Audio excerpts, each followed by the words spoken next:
Hi అందరికీ స్వాగతం. ఈరోజు మనం ఒక ముఖ్యమైన అంశం గురించి మాట్లాడబోతున్నాం.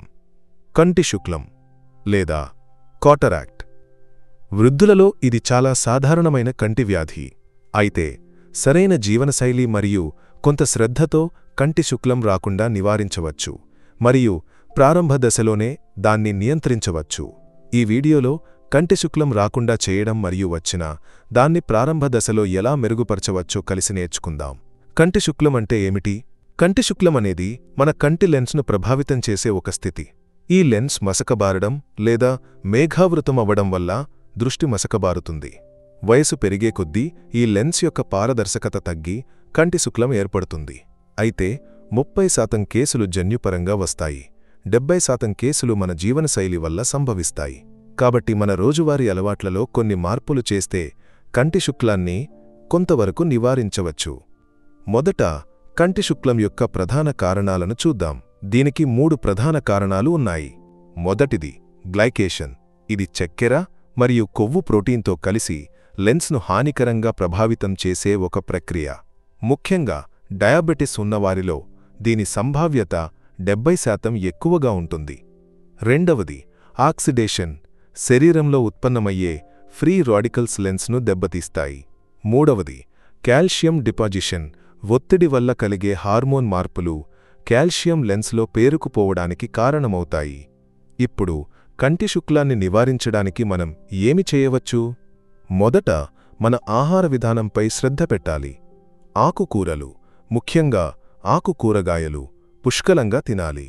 వీటిని సలాడ్గా, పచ్చిగా తినడం ఉత్తమం. ఎందుకంటే ఆకుకూరలలో లూటిన్ మరియు జియాక్సాంథిన్ అనే భాగాలు ఉంటాయి. ఇవి కంటి ఆరోగ్యానికి చాలా అవసరం. గుడ్డు యొక్క పచ్చసొన కూడా ఇదే గుణాలను అందిస్తుంది. రోజూ ఒక గుడ్డు తినడం కంటికి మేలు చేస్తుంది. రెండవదిగా చక్కెర ఉన్న ఆహారాలను తగ్గించాలి. స్వీట్లు, పిండి పదార్థాలు ఎక్కువ ఉన్న ఆహారాలను పరిమితం చేయాలి. డయాబెటిస్ ఉన్నవారు ఈ విషయంలో ప్రత్యేక శ్రద్ధ వహించాలి. మూడవదిగా ఇంటర్మిటెంట్ ఫాస్టింగ్ ప్రయత్నించవచ్చు.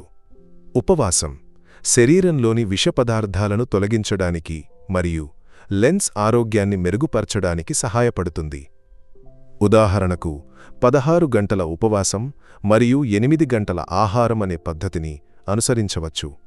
నాల్గవదిగా ఒత్తిడిని తగ్గించడానికి ప్రయత్నించాలి. ఒత్తిడి కార్టిసాల్ అనే హార్మోన్ స్థాయిని పెంచుతుంది. ఇది కాల్షియం పేరుకుపోవడానికి కారణమవుతుంది.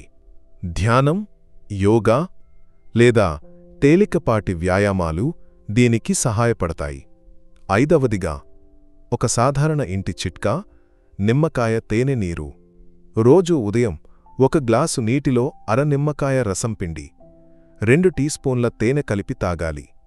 ఇది శరీరం యొక్క ఆల్కలైన్ స్థితిని నియంత్రించడానికి మరియు కాల్షియం పేరుకుపోకుండా నిరోధించడానికి సహాయపడుతుంది. అదనంగా విటమిన్ సి, విటమిన్ ఇ ఎక్కువగా ఉన్న ఆహారాలను తినాలి. సిట్రస్ పండ్లు, బాదం, విత్తనాలు ఇందుకు మంచి మూలాలు. ధూమపానం, మద్యపానం, అనవసర స్టెరాయిడ్ వాడకం వంటివి నివారించాలి. ఇవన్నీ కంటి శుక్లం సంభావ్యతను పెంచుతాయి. ఇంకో విషయం, మైక్రోవేవ్ ఓవెన్లను ఉపయోగిస్తున్నప్పుడు జాగ్రత్త వహించాలి. వీటి నుండి వచ్చే రేడియేషన్ కంటి ప్రోటీన్లను ప్రభావితం చేయవచ్చు. కాబట్టి ఇలాంటి పరికరాలను ఉపయోగిస్తున్నప్పుడు జాగ్రత్తగా ఉండాలి. ఒకవేళ కంటి శుక్లం ప్రారంభ దశలోనే గుర్తించబడితే శస్త్రచికిత్స అవసరం లేకుండా ఈ జీవనశైలి మార్పుల ద్వారా దాన్ని మెరుగుపరచవచ్చు. అయితే దృష్టిలో పెద్ద మార్పులు అనుభవమైతే కంటి వైద్యుణ్ణి సంప్రదించడం మర్చిపోకూడదు.